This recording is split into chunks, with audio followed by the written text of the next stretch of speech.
Good morning, Top Fan Rivalry listeners. It is Friday morning once again, so it is that time of the week. I am here with my good friend Bill. I am Jackson. How are we doing today, Bill? I am Bill and I am awesome. It is Friday. We're there. We're getting past the week. It's been a crazy, busy, but insane week, and it's a good thing. Yeah. It is very, very good. It's very, very good. How Hey, about you? look, How's your week been? pretty good. We're 3 weeks away from opening day, roughly. Nope. No, sir. We're about a week and a half away. Well, from the Japan series. That's not opening here. Opening day. But it's opening day. It's opening day. Yeah, Okay. yeah, yes. The day that they call opening day, not the first game of the season. Yeah, Right. there you go. Right. So yeah, just I'm ready for competitive baseball. Spring training's fun and it's fun to see who's going to make the fringe of your squad. But I feel like sometimes it's let's just go. Giddy up. Let's make it happen, right? Yeah. So, okay, before we get started, Jackson, as always, we gotta talk about the sponsors and then we can take it from there. So, Drunken Gentleman Clothing Apparel, Josh over there in Anaheim, California, does a great job. We appreciate him for his sponsorship. We appreciate and love Ned and his group over in Ruby at Ruby's in Laguna Beach. Thank you, Ned, for your sponsorship. And finally, we want to thank they say America runs on Duncan, but I say the Inland Empire runs on Duncan. We want to thank Jeff and his group, Andrea and Jordan and their group over there at Duncan in the Inland Empire. That is Fontana, Upland, Rancho Cucamonga, two locations, actually, second in Colton coming up soon, and the Ontario airport. So the Inland Empire and that group runs on Duncan. So we appreciate everybody for their sponsorships and let's just jump right into it and let's go into what is your number one, sir? The Milwaukee Brewers signed Jose Quintana. We talked about it last week, guys on site. I think Milwaukee went out and snagged the best starting pitcher of the group. Quintana was really good in the second half last year. He allowed 2 earned runs or fewer in 13 of his 18 starts from June 15th onward. Had a 2.77 ERA in 104 innings over 18 starts. Really good. And I think it's going to help Milwaukee kind of cushion the blow. They lost DL Hall this week to an injury. They're saying 60-day IL, so who knows when he'll be back. So they're going to ride Jose Quintana. This is the perfect Brewer signing. They're going to pay peanuts for him, and they're going to turn him into a sub 3 ERA guy probably. you know, Why do you think that the scenery, New York to Milwaukee, is what's going to change it? What do you think that change is? uh, Milwaukee's just really good at finding pitchers who already have you know good pitch mixes and really having them execute it well. You see it with their bullpen every year. They scrap their bullpen together, and all of a sudden it's like four guys that throw 99 and have like two really good secondary pitches. And that's why they've been able to get rid of Josh Hader and they have Devin Williams. Now they're going to get rid of Devin Williams, and I'm sure they have somebody else at the back end of that bullpen right Mhm. now. I think it's Taylor McGill is the new guy at the back end of that bullpen, but I just think with Quintana, he's a veteran pitcher with a 5 pitch mix. With how good Milwaukee's pitching development is, they're really going to have him maximize that 5 pitch mix, especially with how good of a game caller William Contreras has become for Milwaukee, which is another real nice boost for him. I think he's just going to be really good. And he's familiar with the division, having played for the Cubs. So I think it's a really nice signing. I think he also played for the Pirates at one point. Don't fact check me on that one. That's off the top. But Well, again, when you go from New York, when you've played in Chicago, you go to New York. Now you're going to a smaller market team. I don't know. I mean, he's played in the division, you're right, but I don't know. What do I know, right? I was right. I double checked. He played for the Pirates and the Cardinals in the same year, and that was 2022. But yeah, so he's very familiar with the division in that case. But I don't think it's moving away from the Mets thing. I just think the Brewers is a good fit because he's their kind of pitcher. 5 pitch mix makes them put the ball in play. Yeah, exactly. Exactly. So, okay, I like that. I like that. Uh, my number one has to do with just a couple of people that are are expecting to do well, but maybe not having a great spring and or having a great spring. So one of them, uh, Jordan Alvarez, is batting under 100. He's having a terrible spring. Again, not a huge sample size. I think he's got 15 or so at bats. Not a huge sample size, but you definitely want to get back into the flow of things and the juices of things. Whereas Alex Bregman is batting 400. Again, small sample size, but you definitely want the guys that are breaking camp to work through different things and to be able to work through the kinks, let the ball travel further, be able to take it oppo, be able to do different things, and obviously Breckman's showing out and showing up, and Jordan is not having his best of start. Yeah, I know he suffered a lot of injuries last year, a lot of setbacks. Uh, I believe he had a wrist, it was like a wrist injury for a little bit. So seeing him start slow in spring doesn't surprise me. Uh, but all the Astros need him to do is, have it figured out by probably mid-May, and they'll be all right. I think they can afford it for him to start slow-ish as long as he's Jordan Alvarez all season and he's healthy. So, Hmm. but like you said, it is a small sample size. They only play, part of the game. They either come in and get two at bats, or they start the game and only get two at bats. They're working on swinging. They're working on pitch recognition. Spring training's a whole kind of different thing. So you shouldn't really read into the stats too much. Exactly. It, it it's more of the eye test and the execution of certain things. Yeah. It's more exactly. It's more the eye test. It's more the execution. It's more of a lot of different things, but it's definitely not. You definitely pay attention, I should say, to guys that start off slow because you don't want it to bleed into times when games count, right? Yeah. But some guys are weird. Sometimes there's guys who don't play well at all in spring training, and they just show up on opening day. For no opening day onward, Yeah, they're on yeah. fire. So All of it a sudden it they're available opening day. yeah, they're like, oh yeah, I'm making the big money now. All right, let's go. Let's do it. Let's time the clock in. Time to clock in. Exactly. Exactly. All right, Jackson, what you got for number two? Uh, Speaking of not wanting to start slow, I'm going to bring up an injury. Being the Braves homer I am, Sean Murphy is out with a fractured rib, unfortunately, with a hit by pitch. Um, and he's a guy that the Braves can't afford to have another slow start. He had an oblique injury at the start of last year that really kind of hampered his swing most of the year, and he found himself up in the worst opportunities possible. It was not very good, but it's going to give an opportunity to a guy who is having a good spring, who is their number one prospect, Drake Baldwin. The catcher will be on the opening day roster most likely. And this is what's fun about spring training. I mean, somebody gets hurt and you're like, oh, bummer, but then you get to see the new guy. Drake Baldwin was fantastic last year. He popped up to AAA, and in 72 games, Billy hit 13 home runs and had a 891 OPS from the catcher position. The pitching staff really likes him. I think he's a guy to watch for with the Braves' sneaky farm system. Um, for a rookie of the year candidate. If Baldwin plays well, you might see him split catching time with Murphy rather than, only be up for a couple of weeks and then, go back to AAA to get repetitions. He might be a platoon starter. He's that good. Love it. I love it. I don't love the injury. And now obviously Me Travis neither. Yeah, me d'Arnaud, neither. yeah, Travis d'Arnaud signing with the Angels now hurts.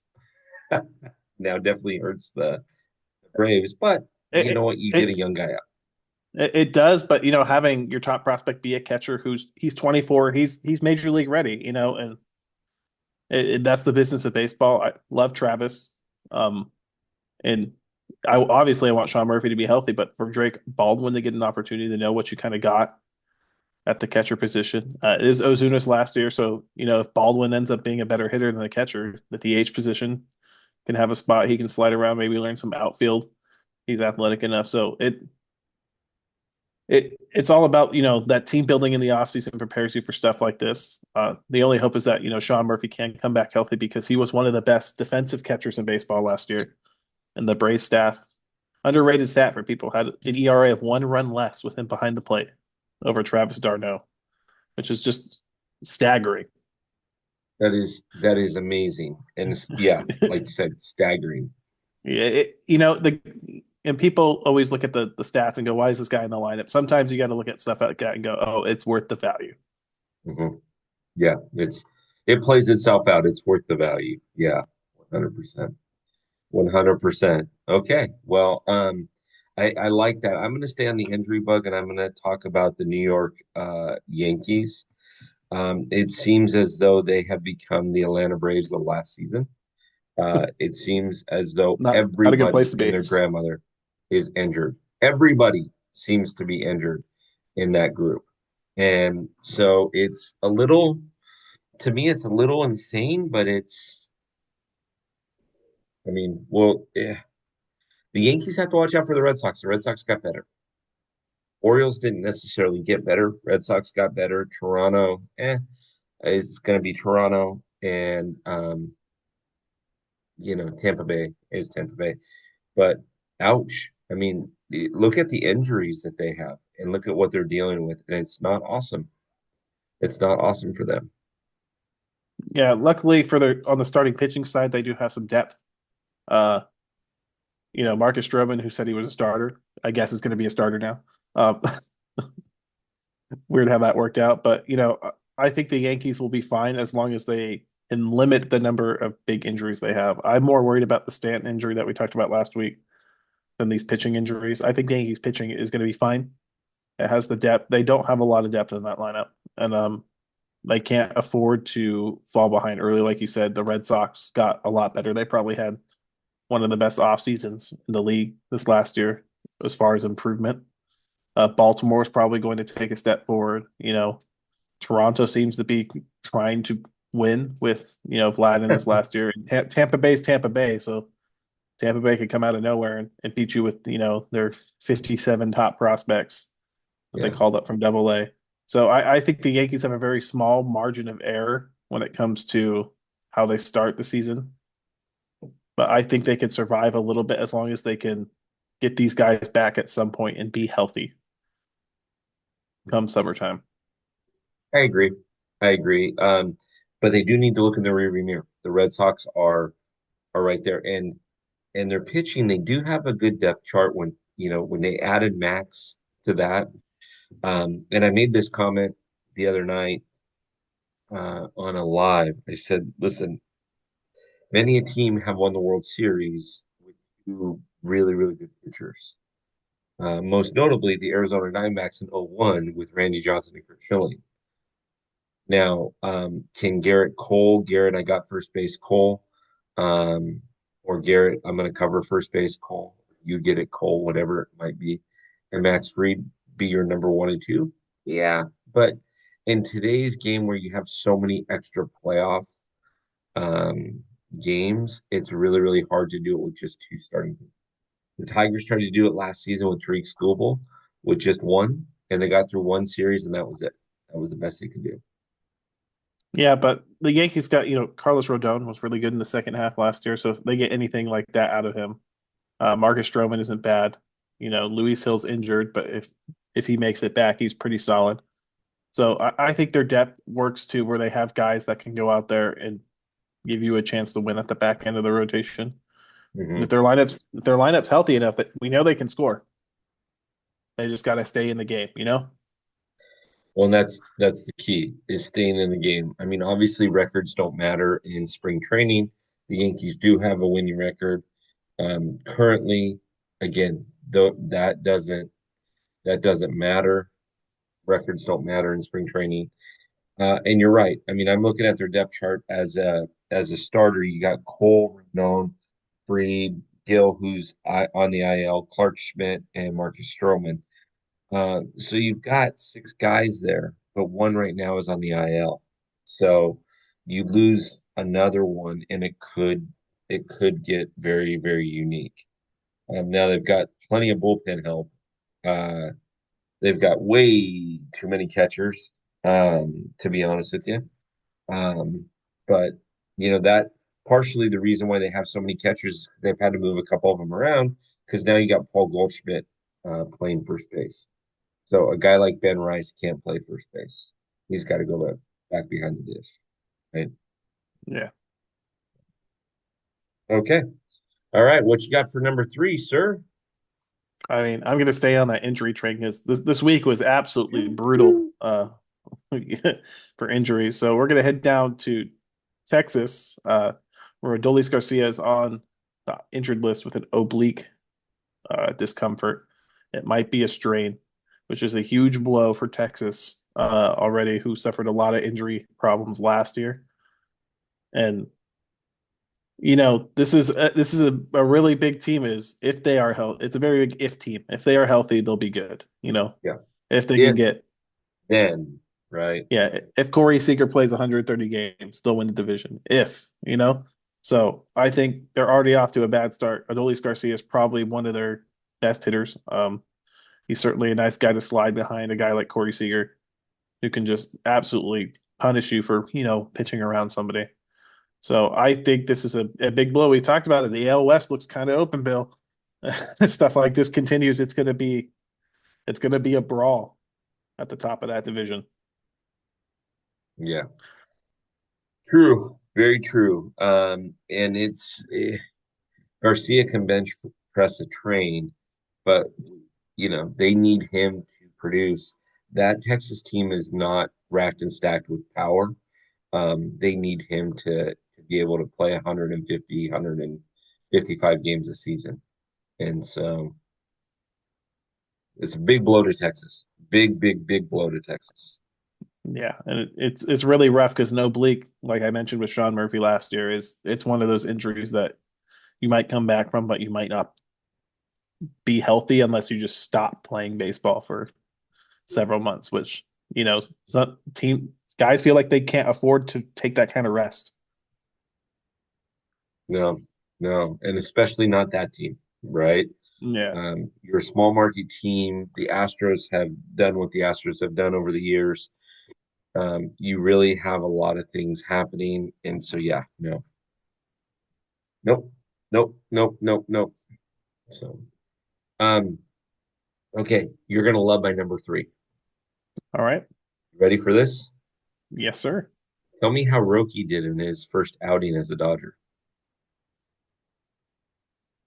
I thought he did all right. I you know I He he, he, did, he hit 99, so pretty yeah. nice. So he did really well. The MLB actually wrote an article about it. David Alden wrote an article about how his splitter might be the next big thing in the MLB. Um, Again, very, very small sample size. Again, spring training. Again, a lot of things.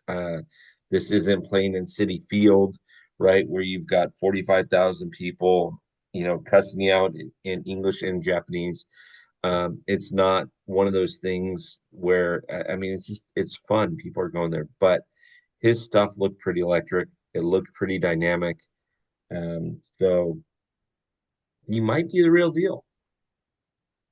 Yeah, the risk always with him is the last several years he's had arm issues that have limited his innings. It's how healthy can he stay? Obviously the stuff's electric, and we know what stuff does to the guy's arms. It's just the byproduct of throwing a baseball more than 95 miles an hour is your poor elbow and shoulder can kind of just go at any moment. I think as long as he stays healthy, he'll have a pretty good season. I definitely think there might be a stretch though where guys learn the splitter a little bit because the splitter is one of those pitches where the ones I saw out of him they kind of looked like breaking balls almost. I was really confused the first time I watched the clip. Mhm, It mhm. definitely drops like a splitter at the end, but I think guys, once they start recognizing that as a splitter, might track it a little bit. So I think as long as he can keep his sequencing good and keep guys off balance, he can deploy that splitter really well. But like you said, once the season starts, it's a little different than spring training. Guys will start having now they have a little bit of film on them. It's not a lot. It's 3 innings, but hey, man, it's the MLB, and this is the hardest sport in the world. It is very much so the hardest sport in the world. So, You fail 7 out of 10 times, and and you're you're a pretty Hall of good. Famer. You fell seven You're out of 10 times and you're a Hall of Famer, Hall right? of Famer, you know. So So, um, okay. I like I like that. I was very impressed with him though. I'm not gonna lie to you. I was very impressed with his stuff and how dynamic he was, and just kind of I get the fact that he has a history, arm issues, things like that, but he just looked good. He just looked good in his outings. So definitely want to give him props. Before we yeah, go on well, to number four, go ahead. I want to clarify. I thought his stuff looked good. I'm just saying that's that's the worry going forward is how is he going to be able to handle a major league workload? Ladies and gentlemen, that's a Braves fan telling a Dodger fan, we don't want to take it. No, we ain't gonna take it. I get it, Jackson. I hear you. Yeah. I'm just messing with you. Just messing with you. All right. Before we go on, we're about a quarter of the way through our show, and so we're again very grateful for Drunken Gentlemen Clothing Apparel. We're grateful for Ruby's for their sponsorships. We're also grateful for the Inland Empire Dunkin' Donuts. These people are what keep Top Fan Rivalry going. They're what keep everything going here. We're grateful also for Bleacher Brothers Sports Network putting us on their radio show. So that being said, lots of props to them and lots of props to AJ over at Bleacher Brothers. Okay, Jackson, it is time for the second quarter of our show. Give me your number four. Uh, my number four. Huh? Let's talk a little bit about what Tony Clark, the president of the MLB Players Association, said this last week that a lockout is certain after 2026. Now, Bill, if you're the president of the Players Association, are you going to tip your hand that early, or do you and get the fans against you this early, or do you think it's good that he gives dialogue now for a chance to help avoid a lockout? I'll give you my thoughts after you're done. You're talking about negotiations now, and Yeah. you're talking about how do you negotiate and what a negotiation looks like. So I understand. Negotiations are negotiations. Um, I'm going to say too early. I'm going to let you say what you're going to say, but I have a very specific thought on this. So, but I'm going to say it's too early. But go ahead. Yeah, I agree with you. I think it's too early to be trying to turn the fans against the owners. Because if you go too early, it kind of makes like the players don't, they don't appreciate the structure that you're in. And if you got to look at it from a fan standpoint, as fans, we're watching, Shohei Ohtani get his massive contract, and then Juan Soto get his massive contract. The pitching market, if you want a solid five starter, it's like 15 million a year now. You're sitting there going, these guys want more money, you know. Mhm. But as a big baseball guy, I do understand there are some issues. I understand the players have issues with the arbitration system, uh, and how teams deploy their, as they call shuttle starters, where they call guys up to throw one game and then immediately send them back down, Mhm. and then call up another guy for depth. So I do understand the players' frustration with that. But I think as baseball has come out of COVID, it's really kind of taken off again. I feel like it feels like America's pastime again. Every ballpark, every ball game I've been to since has been, mostly full, you know, and I feel So like it's trending towards being that number one sport again because baseball's it feels fun with the faster pace of play and the amount of good young talent that's in there. So I think it would be a disaster for either side to push for a lockout. And those are my thoughts. So I'll let you go now, Bill. okay. So I definitely appreciate what you're saying. Here's my issue. Uh, with an economy now, granted, we're talking in early 2025. We don't know what's going to happen at the end of 2026. With an Yeah. economy that shows increased pricing of basic commodities, eggs, milk, gasoline, right? With an economy that struggles to employ everybody that wants to be employed, so on and so forth, right? So you get all of these issues when you have millionaires arguing with billionaires over labor discussions. That's never a good look. And the loser is the fan. Let's let's call a spade here. So an MLB player, this is his job. An MLB clubhouse attendant, a manager, whatever. These are their jobs, right? We go there for entertainment. We go there to escape what our life is for 3 hours, right? Simple. We want to escape, we want to get out. If you are again, this is very, very tough, but if you're going to sit here and go back and forth, back and forth on this, it doesn't work. It does not work. It can't work. Um, if there is a strike, MLB is going to struggle coming back because again, Jackson, I remember when A-Rod signed that massive 10-year, $200 million contract with the Texas Rangers, right? And everybody thought, oh my gosh, $200 million. I can't believe it. Yada, yada, yada. I mean, we just saw Alex Bregman sign a 3-year, 120 deal. Where does it stop? And so if you're going to have millionaires arguing with billionaires, MLB loses, right? Yeah. People will stop going to the games. Yeah. I mean, it already feels like with, how ticket pricing has gone and having to go through, every team has their sponsored ticket seller or whatever, reseller if you don't buy it directly from them. The fees get ridiculous. And I agree with you that, in this economy, you can't afford to be nickel and diming when your goal should just be building on this momentum that the sport has built. Correct. Correct. And honestly, yeah,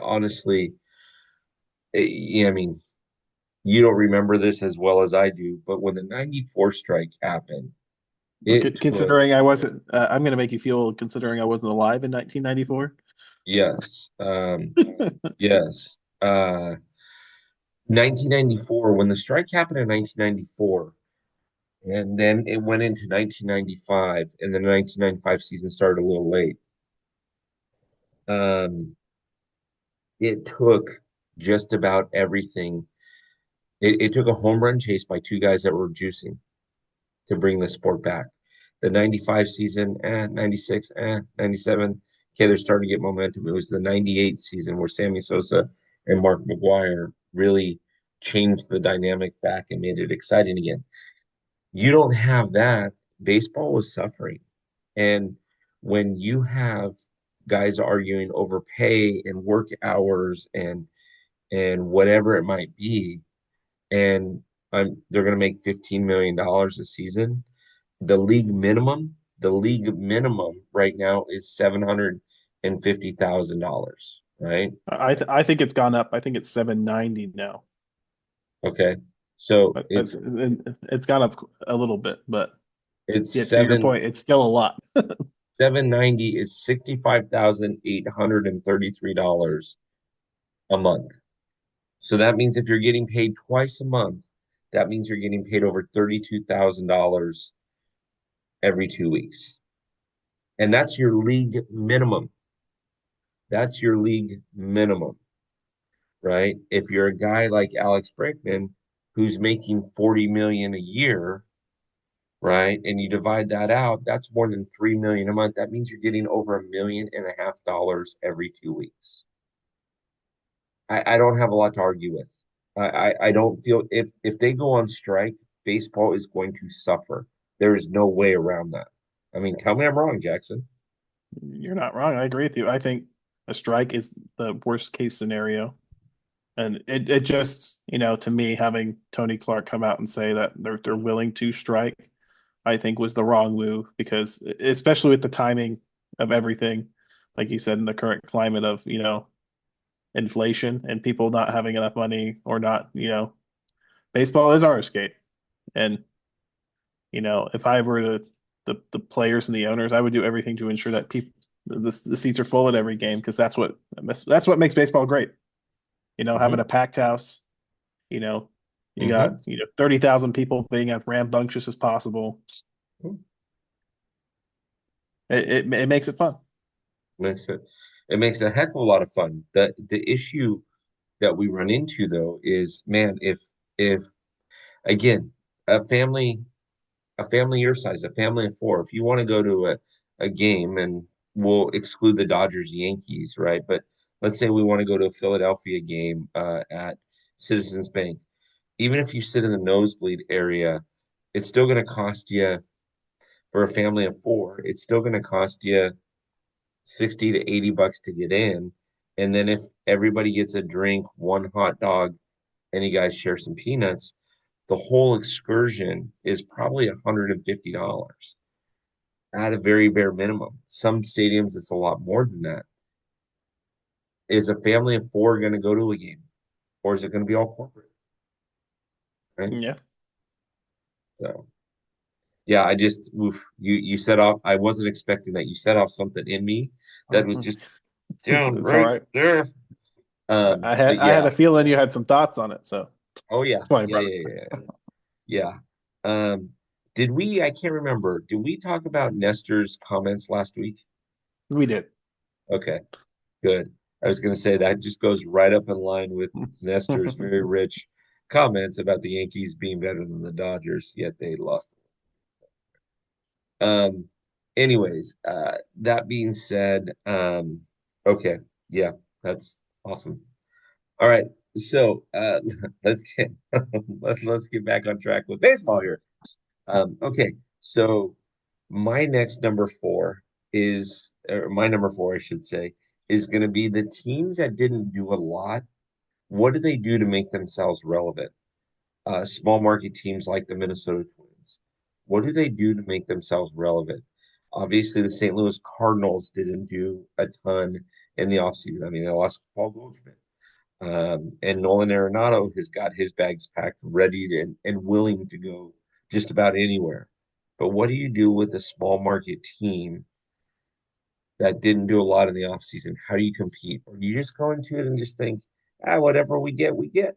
Jackson, what do you think?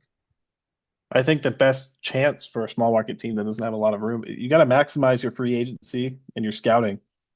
You know, if you do make a trade, you have to be making sure you get a guy back that either in a couple of years is going to contribute or is going to contribute right away. Um, I see the biggest mistake of a lot of teams that, are really stagnant in the offseason or don't progress much year to year are the ones that trade their proven major league talent for lottery tickets. The 18-year-old prospect in high A, he's hitting 400. He's going to be the next, Ken Griffey Jr. And then he doesn't pan out because he's 18 Yeah, and baseball's really hard. So I think, the good organizations are the ones that know when to, move guys and know when to keep guys. And it, not you can't get every decision right. Running a baseball team's hard. But you if you can. can make the mistakes that have your team with the most major league ready talent, it puts you in a good position because we beat it to death this offseason. Depth is king. That's what's been winning World Series lately. You look at like the last 5 or 6 World Series or so, it's been depth. It's been the teams that, they're so absurdly deep in one spot that it's like, man, how do you stop this team, Yeah. He's got no one to hold him, when to fold him. Yep. And these guys, a lot of these guys are big. Yeah, I feel bad for some of the small market teams that haven't. I, it becomes almost a necessity for them to play the game right. Stop swinging for the fence. Make sure that your pitchers are going 6 innings. Make sure that you're not missing signs. Make sure, like, yada yada, all the way down the road, right? Make sure that this is happening or that's happening. So I when you come to small market teams, I'm pretty passionate about how that plays itself out, right?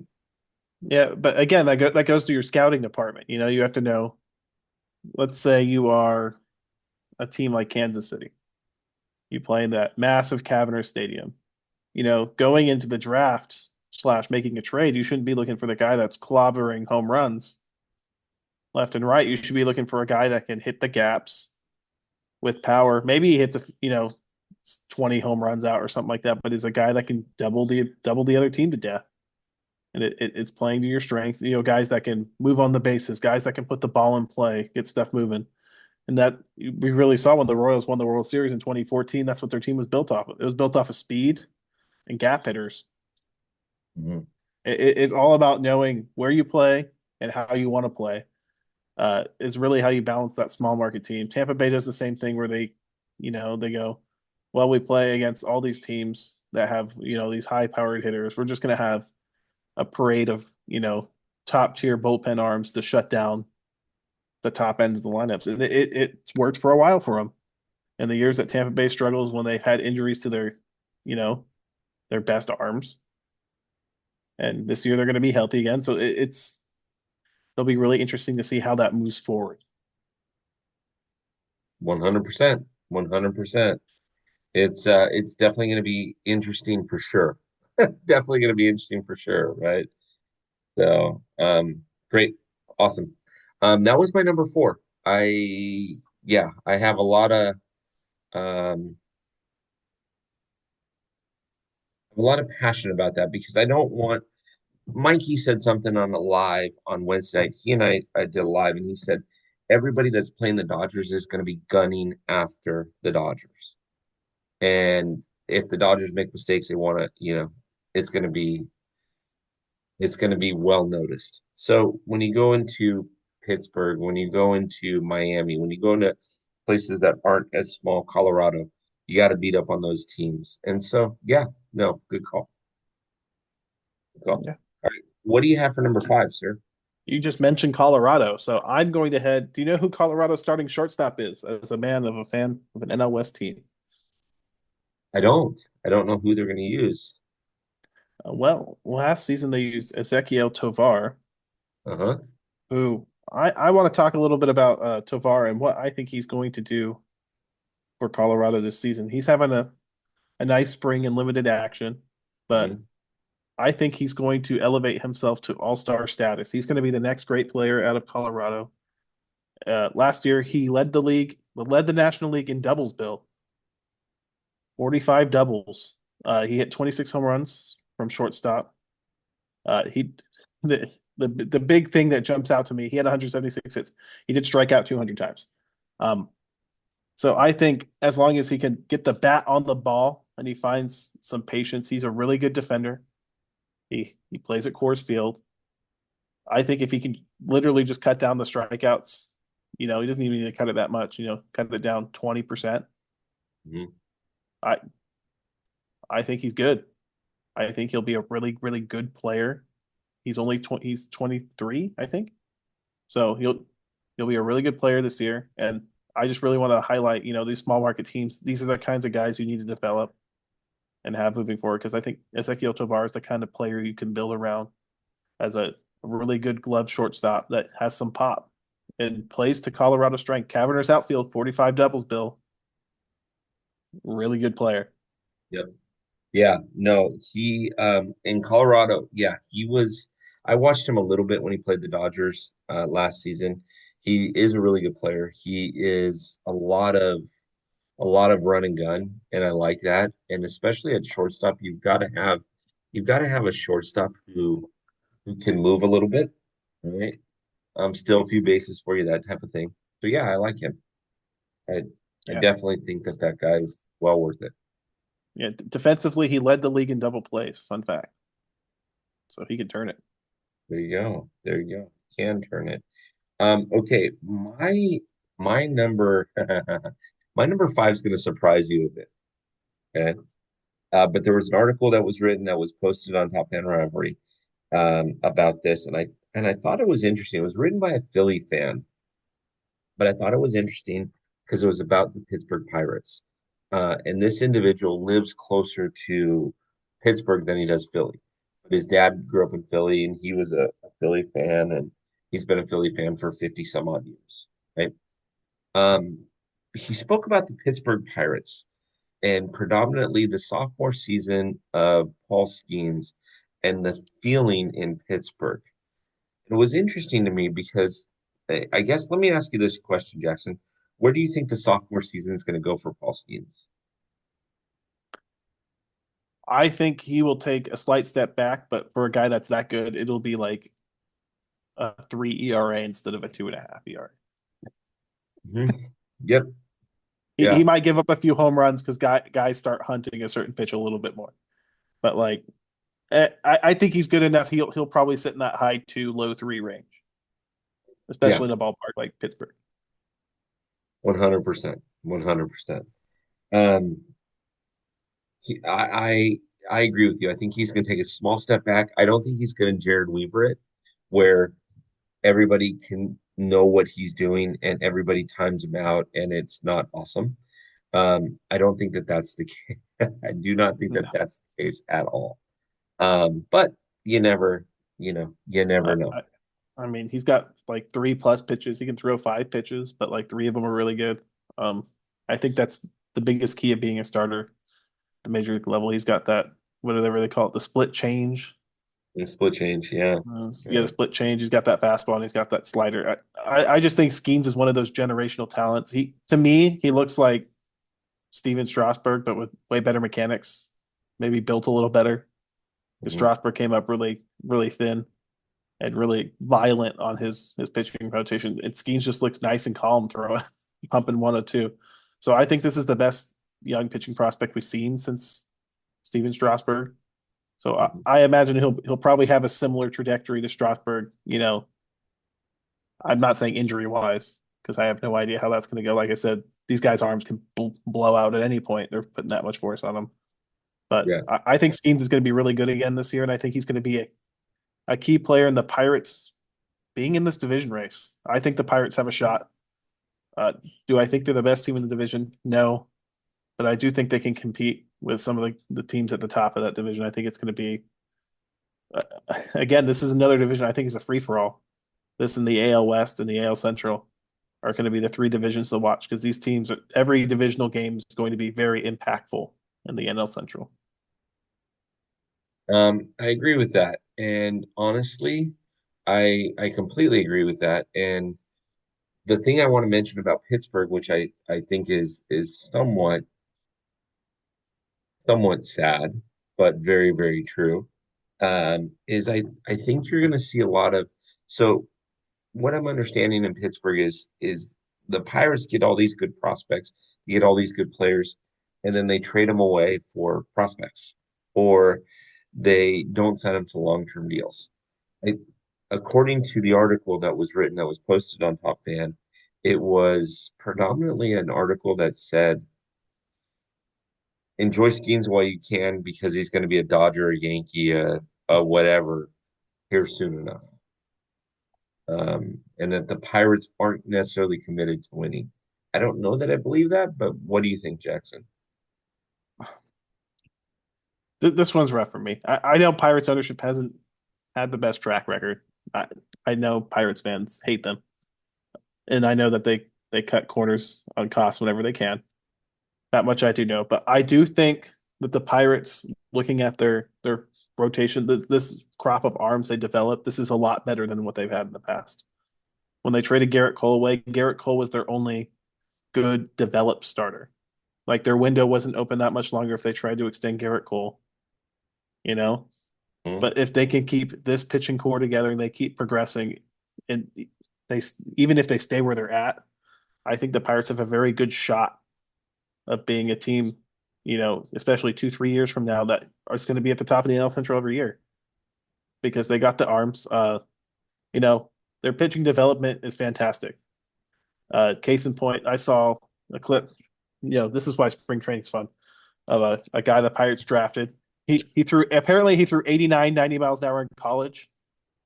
Post Tommy John surgery now for the Pirates, he's throwing 97 out of the bullpen from the left hand side. So the Pirates know how to develop their pitching. It's can they get enough position players in place to support that pitching to, you know, pay the pitching to keep the core together. If that makes sense. As a small Hmm. market team, you need to have all the pieces in place to be able to extend those guys to extend your window and then hopefully generate enough revenue to the next time you do it, keep it for longer. And it's all about making those smart moves. I think the Pirates don't need to be aggressive in try to extend these guys.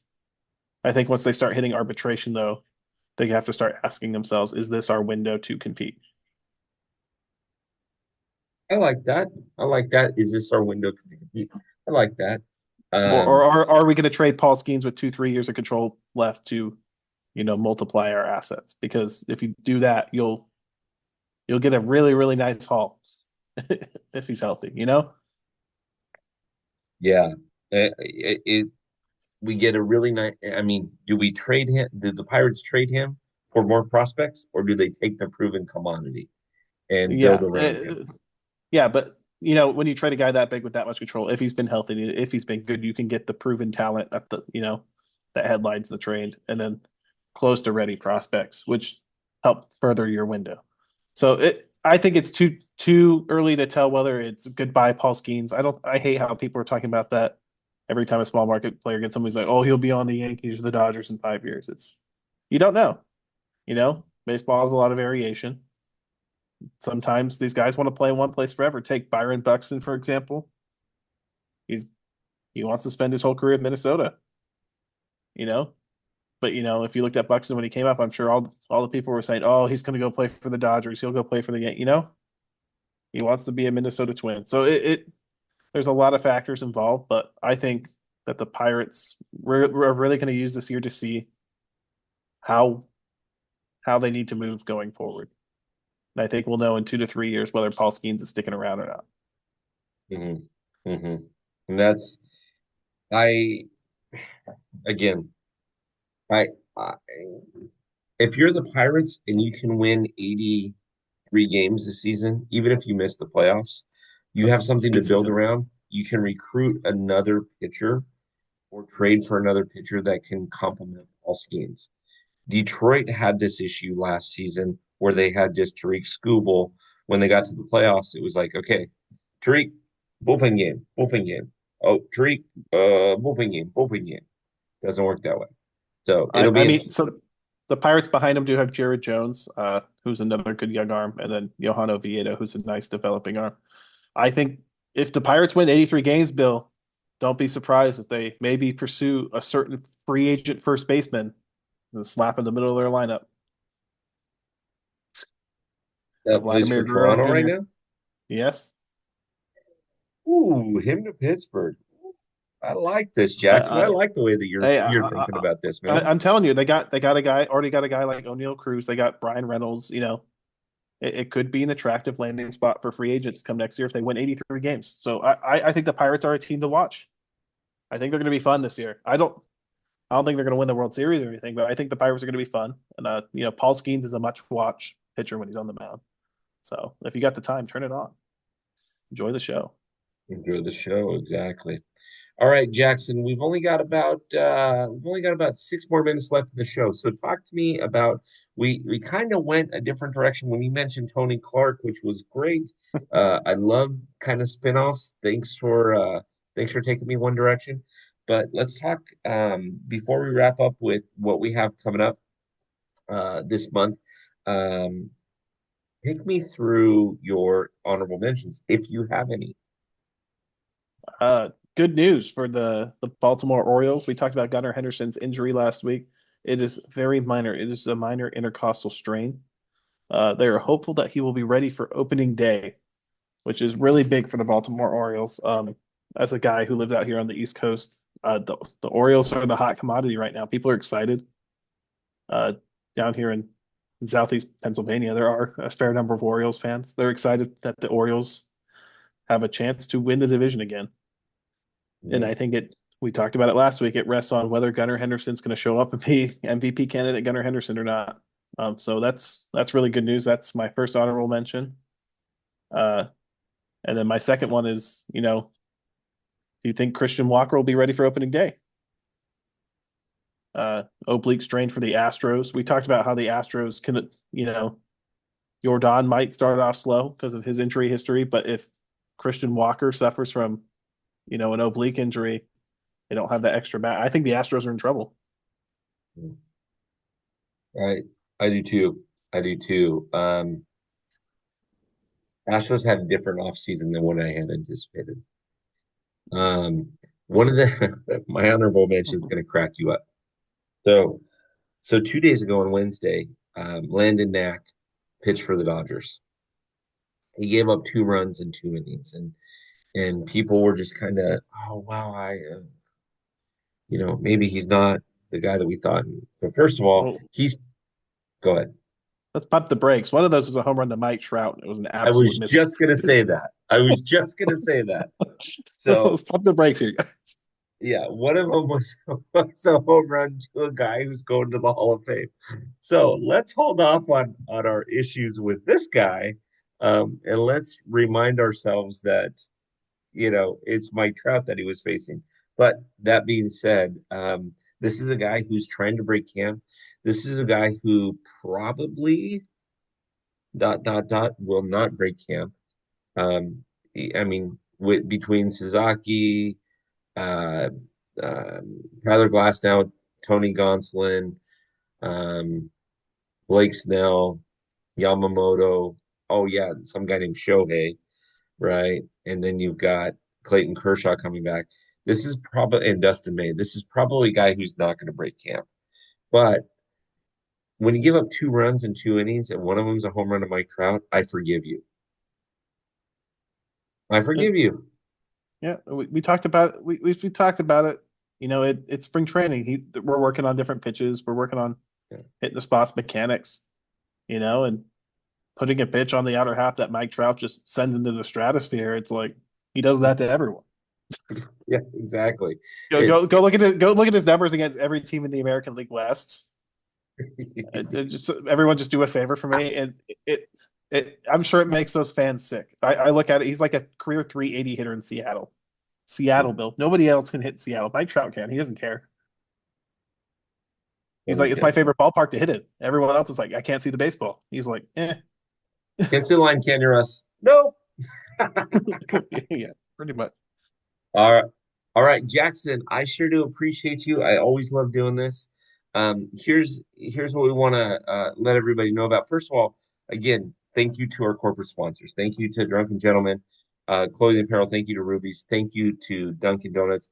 Also, thank you in the past to Darren over at Gravity Red Productions and Patrick and his group, Taylor over there at OC Local or the pizza store by OC Local. Uh, Lots of things happening, everybody. First, and again, thank you, AJ, for putting us on Bleacher Brothers Sports Network. Lots of things happening. If you are in the Southern California area, uh, quick notes: watch party, Angels White Sox at Noble Ale Works on the 29th of March. They're going to open early. Game starts at 11 a.m. Pacific Standard Time. They'll be there early. Come down, watch it. It's free. The following week on the 4th, April 4th, another dinner and a movie at Ruby's. We will be getting tickets prepared and getting things prepared for that. So it's going to be a great time for people to be out at that. It'll be a wonderful opportunity there. And then the following day over at Bruheim in Anaheim, we are going to do another cornhole tournament. So in the space of 7 days, Jackson, we have one cornhole tournament, one watch party, and one dinner and a movie.